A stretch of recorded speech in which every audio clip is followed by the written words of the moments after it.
بسم اللہ الرحمن الرحیم۔ السلام علیکم دوستو۔ فرینڈز، آج ہم علامہ محمد اقبال رحمۃ اللہ علیہ کی زندگی میں رونما ہونے والے ایک واقعے کا ذکر کریں گے۔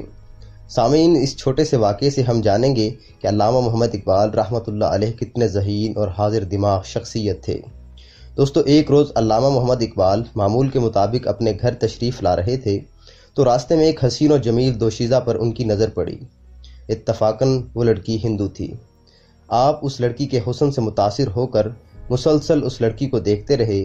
جب ہندو لڑکی نے نوٹس کیا کہ علامہ مسلسل مجھے ہی دیکھ رہے ہیں تو لڑکی نے اپنے حسن کے غرور میں علامہ صاحب سے چند الفاظ کہے۔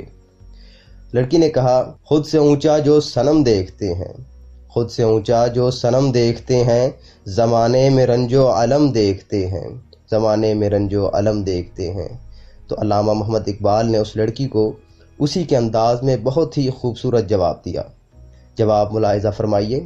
آپ نے فرمایا، تجھ سے غرض نہ تیری صورت سے، تجھ سے غرض نہ تیری صورت سے، ہم تو بنانے والے کا قلم دیکھتے ہیں، ہم تو بنانے والے کا قلم دیکھتے ہیں۔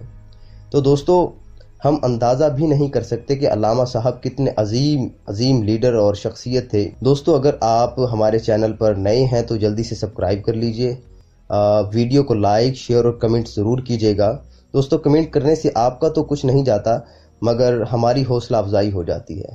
ٹھیک ہے دوستو، آپ کا اللہ نگہبان۔ اللہ حافظ دوستو۔